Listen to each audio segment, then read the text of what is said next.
Welcome to the channel Design by Architect, in which we will deal with architecture, interior, vastu and construction. आज मैं architect पयशनी आपके सामने ला रही हूँ ऐसे 8 फुलेस्ट सजेशन जो कि बहुत बेकार सुझाव होते हैं कॉन्ट्रैक्टर द्वारा, जो कॉन्ट्रैक्टर हमें देता है और जिससे हमारे जो घर है, जो हम घर बनाते हैं, उसकी मजबूती जो है वो पूरी तरह जो है वो बिगड़ जाती है। तो इससे क्या होता है, जब भी आप कॉन्ट्रैक्टर को विथ मटेरियल काम देते हैं, मतलब लेबर भी उसका और सारी चीज़ें उसकी, मटेरियल भी वही लाएगा, तो वो हमेशा मटेरियल बचाने की कोशिश करता है। और वो मटेरियल बचाता कैसे है, वो आपको बिल्कुल बेतुके सुझाव देगा और जिससे कि आप उसकी बात में आ जाएंगे और वो अपना जो लेबर है और जो अपना मटेरियल है दोनों बचाएगा। और उससे क्या होगा कि आपका घर, जो आपका घर है, वो हो जाएगा कमज़ोर कुल मिला के। तो आपको आज 8 पॉइंट्स हम डिस्कस करेंगे, तो ये वीडियो पूरा एंड तक देखिए। और अगर आप पूरा एंड तक वीडियो देखने के बाद अपना घर बनवाते हैं तो मेरी गारंटी है कि आपका घर बिल्कुल भी 20-30 साल तक तो हिलने वाला नहीं। और बहुत ही छोटे छोटे मिस्टेक्स हैं जिससे कि घर में क्रैक्स आ जाते हैं, आपका छत जो है वो गिर जाता है कभी कभी एक्सीडेंटली, घर आपका थोड़ा बैठ जाता है। तो उस घर बैठने का कैसे पता चलता है, टाइल में क्रैक्स आ जाते हैं, या आप जब घर धोते हैं तो एक जगह पिलर की जगह जो है आपका पानी रुक जाता है। तो अब हम सारे पॉइंट्स को डिस्कस करेंगे। पॉइंट नंबर 1 है कि वो सरिया की बचत करता है।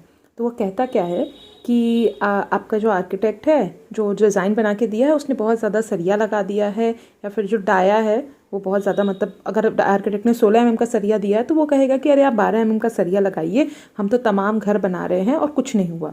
वो ऐसे करके आपको कन्विंस कर लेगा। मगर अगर कोई सिविल इंजीनियर, स्ट्रक्चर इंजीनियर से कंसल्ट होने के बाद आर्किटेक्ट ने ड्राइंग दी है, तो आप बिल्कुल उतना ही सरिया लगाएं, क्योंकि वो पूरा लोड कैलकुलेशन के बाद ही वो जो पूरी ड्राइंग होती है वो प्रिपेयर होती है।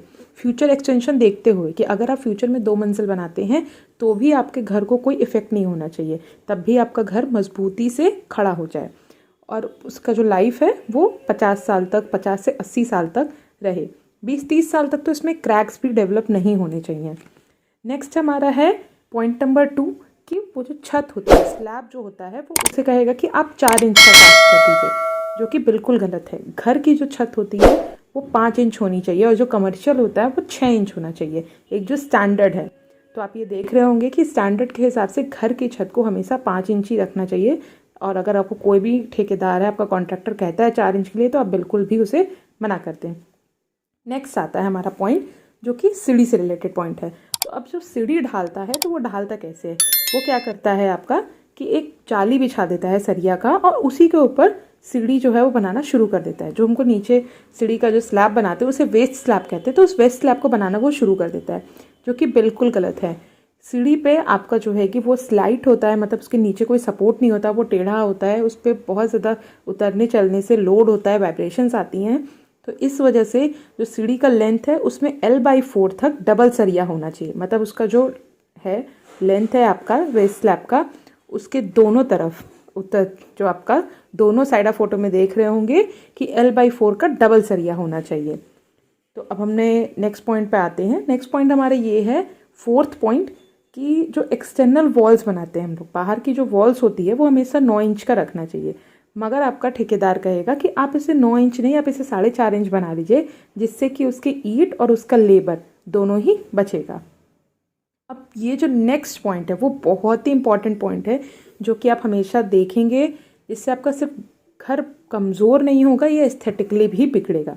क्या बिगड़ेगा इससे कि आप देखते होंगे घरों में कि आपका जो छत है उसका सरिया दिखने लगता है, मतलब जो आपका प्लास्टर है वो सारी चीज़ें, कंक्रीट प्लास्टर दोनों झड़ जाता है, और आपका कॉलम का जो होता है उसका सरिया दिखने लगता है, बीम का सरिया दिखने लगता है। तो इसके पीछे रीज़न क्या है? इसके पीछे ये रीज़न है कि सरिया के बगल में हमारा इनफ अमाउंट में कंक्रीट नहीं होता जो कि उसे पकड़ा रहे, होल्ड किया रहे। तो एक होता है आपका स्पेस ब्लॉक, कवर ब्लॉक, जो कि आपका सरिया और जो आपका है फिनिश उसके बीच में मेंटेन रखता है स्पेस। तो जो स्टैंडर्ड है हमारा वो 1 इंच से 1.5 इंच होना चाहिए। तो कवर ब्लॉक को हम यूज़ करते हैं जिससे जो सरिया है वो छत के एकदम एज को छुए ना, उसके बीच में हमारा एक गिट्टी का स्पेस होना चाहिए और वो चीज़ मेंटेन करके चलना चाहिए। तो आप फोटो में देख रहे होंगे कि कवर ब्लॉक्स को पूरा स्लैब में, कॉलम में, हर जगह लगाना चाहिए, जिससे कि आपका सारी चीज़ें जो हैं वो मेंटेन रहे, स्पेस मेंटेन रहे, कभी भी वो झड़े ना। प्लस इसमें मजबूती का भी असर होता है। अब मैं बताती हूँ कि वीक क्यों होता क्या है कि ये सरिया सीधे चलना चाहिए, मगर अगर आपने कोई भी गलती की वजह से अगर वो सरिया नीचे आ जाता है, वो लटक जाता है, तो वो तो झड़ेगा ही, प्लास्टर और आपका कंक्रीट तो झड़ेगा ही, प्लस उसमें वीकनेस आती है। क्यों? क्योंकि वो सीधा की जगह वो हो गया टेढ़ा। तो कवर ब्लॉक जो कि बहुत सस्ता होता है उसका यूज़ करना चाहिए। प्लस अगर कुछ लोग को आप देखेंगे कवर ब्लॉक वो यूज़ तो करते हैं, मगर अब जो कंपनी स्टैंडर्ड कवर ब्लॉक बना रही है वो उससे ना यूज़ करके एक छोटे छोटे ईंटों का जो टुकड़ा साइड पे होता है या ढलैया में जो टुकड़ा आ जाता है उससे यूज़ कर लेते हैं, जो कि बहुत गलत है। इससे क्या होता है कि एक यूनिफॉर्म स्पेसिंग नहीं आती, मतलब कहीं पर आधे इंच का कवर हो रहा है, कहीं 1 इंच का मिल रहा है, तो इससे क्या होगा कि आपका स्ट्रेट नहीं रहेगा। स्ट्रेट नहीं रहेगा तो लचक आएगी, और जब लचक वाले स्लैब रहेंगे तो फिर जैसे उस पर लोड पड़ेगा वहाँ से वो क्रैक डेवलप हो जाएगा और आपका छत जो है वो कमज़ोर हो जाता है। और बहुत सारे इंसिडेंट ऐसे देखे गए हैं कि छत जो हमारा गिर जाता है।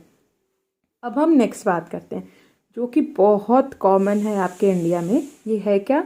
लटक बीम। ठीक है, जो लटक बीम होती है उसे ठेकेदार अवॉइड करते हैं। तो अवॉइड क्यों करते हैं? इससे क्या होता है, लेबर का टाइम जाता है, प्लस स्किल्स जाते हैं, मतलब जो शटरिंग करने में उन्हें बहुत ज़्यादा टाइम लगता है, शटरिंग वो एक्स्ट्रा करना पड़ता है। तो वो कहेंगे अरे अरे हम तो घर बना रहे हैं और हिडन बीम आप घर में लगा दीजिए। तो ऐसा बिल्कुल ना करें, हिडन बीम के ऊपर पूरा घर ना बनाएं, आप लटक बीम का इस्तेमाल करें ताकि आपके घर में जो लोड ट्रांसफ़र होना है वो बहुत ही परफेक्टली हो, क्योंकि जो लोड है वो बीम से कॉलम की तरफ ट्रांसफ़र होता है।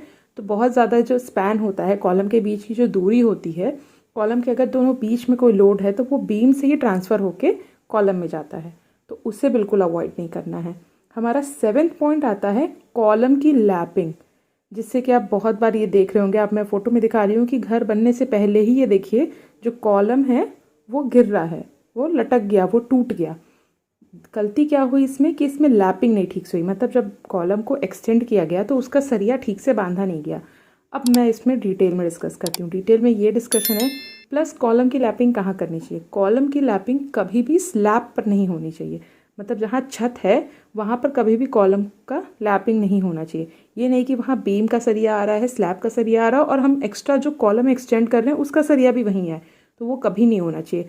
कॉलम अगर आप एक्सटेंड कर रहे हैं तो आप उसे एक जो फ्लोर है उस फ्लोर के बीच में ही रखें, मतलब अगर आप 10 फीट का फ्लोर दिए हैं तो लैपिंग हमेशा 5 फीट के हाइट पे आनी चाहिए। नेक्स्ट आपका आता है लैपिंग का टेक्निकल क्या है, मतलब किस टेक्निक से आपको लैपिंग करना चाहिए। लैपिंग का हमेशा ये नहीं कि एक ही सिंगल लाइन पे चारों सरिया का लैपिंग हो जाए, हमेशा लैपिंग का एक होता है ऊपर नीचे होना चाहिए, ताकि अगर एक सरिया निकल भी जाता है एक तरफ से तो वो तीनों सरिया बाकी आपका होल्ड किया रहे। ठीक है, पूरा लोड अगर एक ही जगह कंसंट्रेट हो जाता है तो वो निश्चित है टूटना। तो ये लैपिंग का बहुत ज़रूरी है। लैपिंग का बहुत ज़्यादा गलती देखते हैं। एक तो लैपिंग क्या होता है, लोग सिर्फ सरिया पकड़ के जो है कि वो कर देते हैं, कस देते हैं। तो होता क्या, अब 1 इंच बगल में अगर सरिया आपने कर दिया तो वो तो पूरा लोड हट गया ना, कि जो कॉलम आना था, अब पूरा कॉलम जो है ऊपर वाले फ्लोर पे क्या हुआ कि वो 1 इंच डिस्प्लेस हो गया। ठीक है, वो ऐसे नहीं होना चाहिए। कॉलम जो सरिया है उसे बेंड करके उसके नीचे ही एक्सटेंशन देना चाहिए, उसके ऊपर एक्सटेंशन आना चाहिए। तो ये बेंड करने के बाद ही आप उसको सीधा ले जाएंगे। अब हम लास्ट पॉइंट पे आते हैं। लास्ट पॉइंट जो है वो बहुत ज़्यादा मेजर नहीं है, मगर अगर आप उसे करते हैं तो वो बहुत अच्छा रहेगा। ये हमारा आता है कि आप सीढ़ी किससे बनाएं।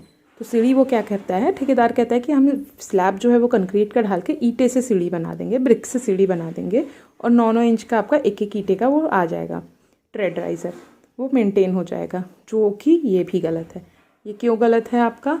क्योंकि इससे भी जो है कि आप अगर एक बार में पूरा सीढ़ी ढालते हैं तो उसकी अलग मजबूती आएगी।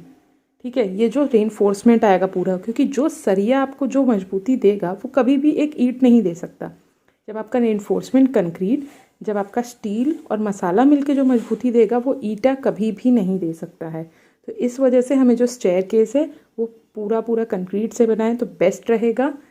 और स्टेयरकेस के ऊपर हम जो भी पत्थर वगैरह लगा रहे हैं वो भी बहुत अच्छे से फिनिश होकर आएगा। तो दैट्स ऑल फॉर टुडे। ये 8 जो मिसफुलिश सजेशन है, जो गलत सुझाव आपको कॉन्ट्रैक्टर देता है, आप उसके झांसे में बिल्कुल ना आए और अपना घर जो है कि सही बनाएं। और वीडियो के लिए आप हमारे चैनल को सब्सक्राइब करें। अगर और कोई पॉइंट ऐसे आपके कॉन्ट्रैक्टर ने बोला है आपसे तो आप वो कमेंट ज़रूर करें।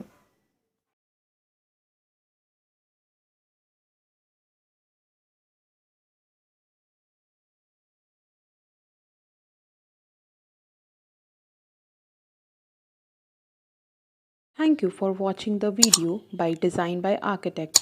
Please like, share, subscribe the channel and press the bell icon for the notifications.